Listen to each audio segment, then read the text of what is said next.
Robin Hills, welcome to the conversation today. Jonathan, it's a pleasure to be on your show. Thank you for having me.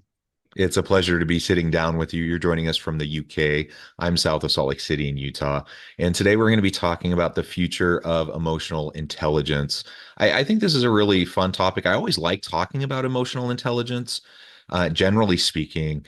And in this day and age of technological disruption, artificial intelligence, deep machine learning, advanced robotics, advanced automation. I think emotional intelligence is as important as it's ever been. As we think about how to lead in the modern workplace and in the future of work. So this is what we're going to explore and unpack together today.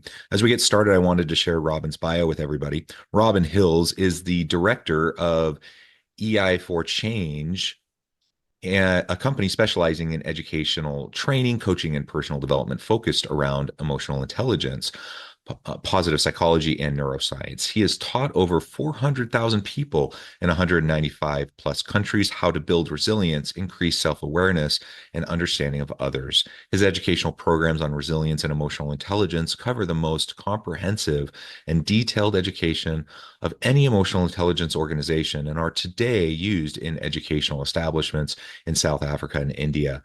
Robin is the author of two books and has, through his work, developed the experiential coaching methodology, Images of Resilience, to support cathartic conversations around resilience. He has delivered keynote speeches at conferences across the world, including at Harvard University, and sits on the Northwest Committee of the Association of Business Psychology. There's a lot more I could say, Robin, but I'm going to pause there. Anything you would like to highlight by way of your background and personal context before we dive on in? Thank you for giving me this opportunity. Those numbers that you quoted are out of date. It's 500,000 people that take courses, and it's 200 countries. I didn't even think there were Nice. that many in the world, but those are the figures to date, and it seems that they're increasing in popularity. And I was honored earlier this year in receiving a doctorate from a university in Mexico based on my work around emotional intelligence. I'm deeply humbled by this because it was something that was very unexpected, Mm, but it's in recognition of my ability to bring emotional intelligence into the workplace and make it practical and make it applicable. I love it. I love it. You've done so many great things. And again, thank you for sitting down to chat about this. So maybe to start with, we all know the term emotional intelligence. It's thrown around all the time. Maybe start by just telling us what you mean by emotional intelligence, because I think we tend to conflate a lot of things with the term, and it has a very precise meaning and something that I think you can lay out for us.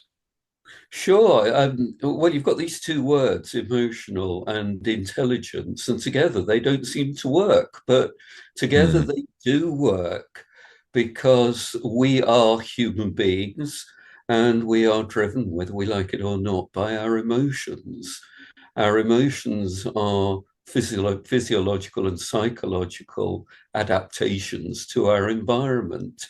So as it changes around us, our physiology, our psychology, and therefore our emotions change. So, going back to your simple question, what is emotional intelligence? Emotional intelligence is being smart with your feelings. It's mm. applying your intelligence to your emotions in order to make good quality decisions, build up authentic relationships, and take appropriate action. Sounds very simple. It is an extremely difficult construct to work with because it is so misunderstood. And of course, because we don't really understand our emotions as well as we should do. Yeah, yeah, excellent. So there's those simple aspects, yet it's hard to do. It's hard to develop emotional intelligence. It's hard to practice it sometimes, especially when we're in the throes of just day-to-day busyness and the grind of work. When we're faced with the challenges of the deep work of relationships, of the interpersonal challenges that we all face, when there's conflict, that's when it's really put to the test, right? It's easy to be quote unquote emotionally intelligent when everything's fine, when everything's happy, and we just go about our pleasant day with people that we like. It's hard to be emotionally intelligent when there's stress, when there's discomfort, when we're frustrated or angry, and when we're in the face of challenge that we're interacting with people around us. That's when it's really put to the test, and we have to decide how we're going to respond and how we're going to react. And that's the reality though of the world that we're in, because more often than not we're going to be in those types of situations because there's constant disruption around us, there's constant change around us, and people are looking to us as leaders to see how we're going to respond and to see how we're going to react and be supportive or not supportive of our teams in those types of moments.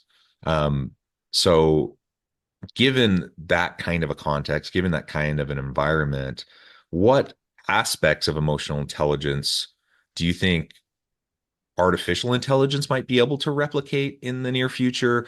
What aspects do you think it won't be able to replicate that we as humans are going to be able to continue to hold on to as unique human components of who we are and what it means to lead and interact with each other? Well, I think the important thing to state up front is that artificial intelligence cannot and will never have human emotions, because Mhm. artificial intelligence does not have a human brain. And so, because of that, there are certain things that we can do as humans that artificial intelligence will never be able to do. Um, I've got to say up front that I think artificial intelligence is a very good tool.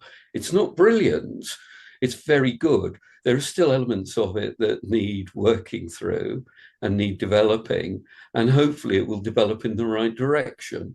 But all this fear that people have got about artificial intelligence overtaking the world and we're all going to be replaced by robots is complete and utter rubbish. What we've got to do well, what we've got to do is to recognize our human qualities, and we've got to live, breathe, and emulate them in this world of artificial intelligence. And remember that artificial intelligence is just a tool. What is it that we can do that artificial intelligence can't do? Well, we have creativity and innovation. We can look at art. Art is fundamental to us being human. It evokes emotions. That's what art is all about. So, whilst artificial intelligence can churn out some really great pictures, they're not originals. And Mhm. really, we've got to look at how we express ourselves through art. That brings into play, because we as human beings enjoy playing and we enjoy acting out things. So we enjoy going to films. We're not going to go to a movie that's just replicated by robots. It's just not going to work. Humans care for each other. Yeah. Not only do we have empathy, but we have the ability when we're ill or when we're not at our best to have people who actually care for us, which brings in a very deep human emotion, that of love. Um, and this is a fundamental emotion that we all experience and we all crave. And most of us are very lucky to be able to find a level of love that keeps us going. Now, that's a very interesting emotion to talk about when we're talking about the business environment. And a lot of people equate that emotion more to some kind of sexual gratification within the work environment, but it's not. I often say to people, well, do you love your work? And they will say, yes, I do, or well, no, I don't. But it's an appropriate association of that word. The other thing that we do as human beings is we search for meaning in our lives. And this pulls into question our spirituality, our search for meaning, our relationship with God, whoever or whatever we conceive him or her to be. And this is a fundamental part of being human. This is something that is beyond the comprehension of, um, of artificial intelligence. It involves emotions and emotional intelligence, but I think it's a separate intelligence that we need to consider when we're looking at artificial intelligence. And then bringing everything back around into the work environment, we take our leadership cues from humans. They're able to strategically plan, and they can use entrepreneurial skills to Mhm. help us go and guide us in terms of our growth and in terms of our performance. That's not going to happen with a robot. Yeah, yeah. And it's interesting, right now you can have some fairly interesting interactions with a chat GPT or a Claude where it mimics some of these things, right? It can try to mimic some of those types of insights or emotions or interactions, but it's not real. And it's only faking or mimicking it. And it can only do it to an extent. And over time, as things advance, will it be able to mimic it better? Maybe, probably. But will it be able to um, truly replicate it? That's doubtful. And, and so there's always going to be a place for truly emotionally intelligent leader, the truly emotionally intelligent romantic partner, the truly emotionally intelligent friend, comrade, right? The coworker. There, we always are going to need to be able to work together in collaborative, creative, innovative ways. And I don't think that's ever going to go away. In fact, I think that's going to be ever present and even more important in not only the modern workplace, but in the future of work as we have continued technological disruption, as we have continued disruption and uh, uh, automation and improvements in terms of technologies. So, anyways, it's interesting to think about. It's interesting to try to imagine because we don't know what we don't know, and we don't know what's going to be developed in the future in terms of computing capacity and all of those sorts of things. But there will be limits because you know when you think about the brain as like the ultimate computer, you know, if we think about the brain versus an actual compute like the computers that we have, the brain is infinitely more has infinitely more capacity in terms of like processing power, computing power, the neurons, firing and all of those sorts of things. I don't think we're like I don't see how we can possibly get to the point where we will have computing capacity with our technology that can approximate what our brains can do to get to the point where we can mimic, what our brains can do, right? No, that's absolutely right. Look, let me run a little scenario past you. I'm down here in London running a workshop on emotional intelligence for a number of leaders from Western and Central Africa. We've been talking about anger management and how Mm, they manage the fact that or how they would go about managing people who do not perform or transgress some of their core values, do not align with the company values, do not align with the team values. They really do not come up to an agreed standard. Now, that requires human leadership. Well, does the leader get angry with that person, or do they choose another emotion? So, if a robot was in that scenario, it would react according to its programming, and it would react according to how it's learned its programming. And if it's self-learning, it will learn a certain way of doing things. Well, um, if we then just take that scenario that I've just described to you, and the leader makes the choice not to be angry, but to actually share a different emotion, disappointment, they can actually then induce a degree of emotion around the person feeling guilty and Hmm. feeling shame because they've actually not come up to a certain standard. So if the leader was to say, I'm extremely disappointed in you, I expected better of you, you've let yourself down, you've let me down, you've let the team down. You really haven't come up to the way in which I would have expected you to have performed. The person is going to go away from that interaction feeling really lousy because they have let the team down, they've let the leader down. Now, all you've got to do is put a robot in that leadership position saying the same things.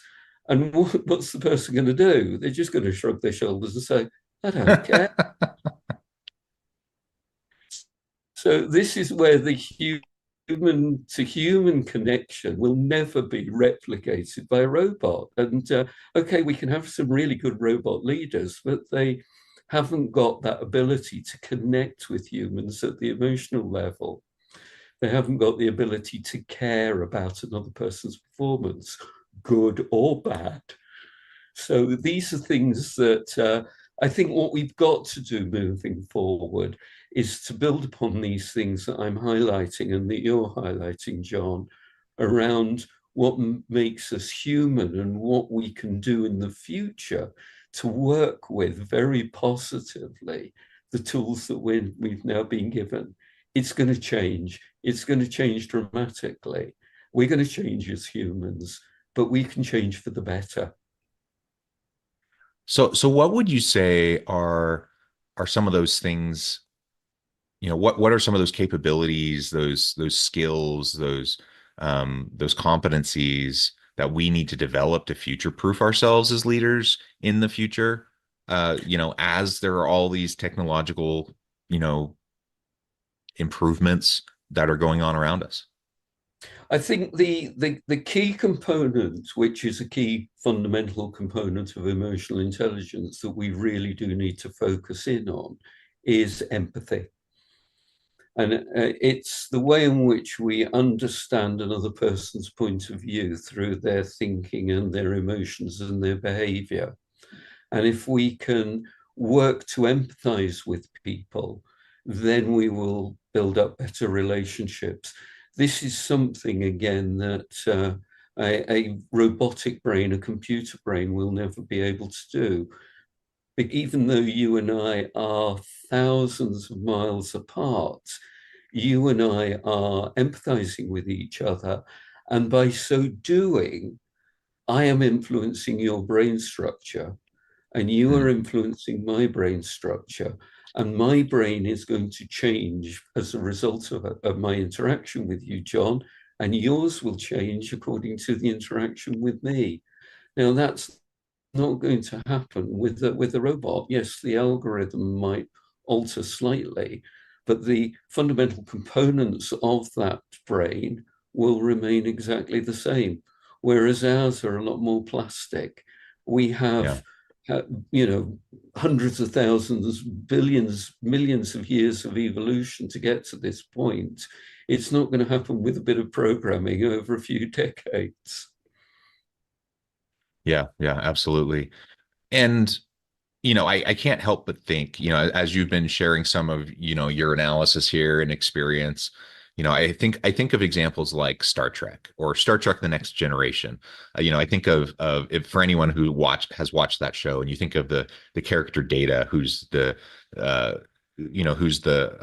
robot who's part of the crew, and what does he lack? He lacks empathy. He lacks emotion. He's very smart. He can compute and come up with decisions immediately.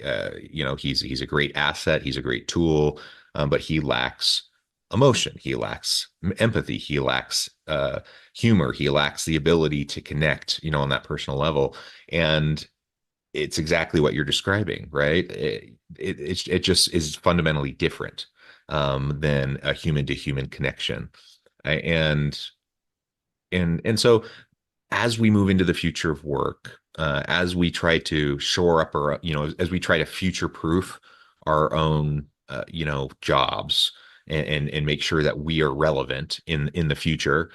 We try to develop our competencies and capabilities for the future. Yeah, we need to lean into what makes us human, our empathy, our emotional intelligence, our creativity, our innovative capacities. Like those are the things that set us apart. Those are the things that are just fundamentally different than what advanced robotics and deep machine learning and artificial intelligence are or can do or will be able to replicate. And so let's lean into those things. That's going to set us apart as leaders today and tomorrow, and will allow us to be better leaders, certainly, but also, it'll secure our jobs. It'll help us to set our organizations forward. Yeah, apologies. There's police siren going past, which the microphone will have picked up. There is one other component what we do as human beings very, very well that the robots, artificial intelligence computers find incredibly difficult to do, and that's to make judgments and decisions. And it's as simple as, do I buy a red car or do I buy a blue car? It's emotional decision that drives that decision. Either car will get us from A to B, and it doesn't matter what the color of the car is, which is where the computing algorithms are really going to fall down. So if we then chunk up that judgment and decision making to a bigger, broader, and more important level, we are then in a position where judges and lawyers are going to be future proofed because they will use their intuition and the nuances around what they're hearing to make appropriate judgments. So this is another area where we can retain our elements of humanity. And then there are other things where creativity and judgment comes in. Things like, look at the wonderful background behind you, John. That will have been put together by an interior designer. So they will have used artistic expression and materials in order to create that wonderful environment. I know it's artificial, but and I'm sure your leaders do too, but it's another example. And then after the interview, it's early evening here in London, so I'm going to go out to a restaurant and enjoy a meal that will be cooked and put together by a chef, using their skill and ingredients to make it really tasty and really rewarding for me in terms of not only the flavors and the textures. And then again, this is something that really only a human can do, because they can actually taste the food and say, yeah, that's fit for purpose. That's at the quality and the standard that I want. Yeah, go and give it to Robin.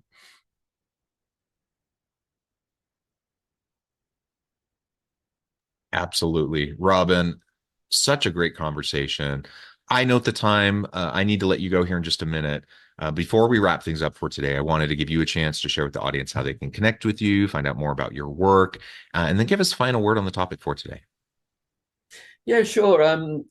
People can contact me through LinkedIn. I'm very fortunate, and I was on LinkedIn very, very early in its inception. So you just have to put Robin Hills into the search engine, and up I come. Or find me at eiforchange.com. That's EI number 4 change.com. And if you're interested in more information around emotional intelligence, you can sign up for a free book on that page. Or if you dig around, you can sign up for some free courses. And also you can have a look at my online emotional intelligence courses that will cover a lot of what we've talked about, but go into a lot more depth. So that's how you can find me. And really to wrap things up, I think the important thing is for you, your listeners, and me to go away and really focus in on what makes us special, what makes us unique, because there's never going to be another Robin Hills. There's never going to be another John Westover. So what is it that makes us really engage with the world? What makes us special?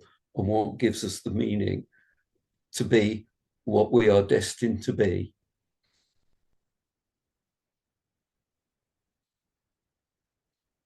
I love it. We're all unique. There's no one else like us. Let's lean into that. Um, I love that we have all this technology around us. It enhances our capacity. It's a tool, but it doesn't need to replace us because there's so much that we bring to the table. I love how emotional intelligence can help us to strengthen us and to help us to be better and to allow us to expand our capacities as well. Robin, thank you so much for all that you shared with us today, the many insights. I encourage the audience to reach out, to get connected, find out more about what Robin can do for you. And as always, I hope everyone can stay healthy and safe, that you can find meaning and purpose at work each and every day. And I hope you all have a great week.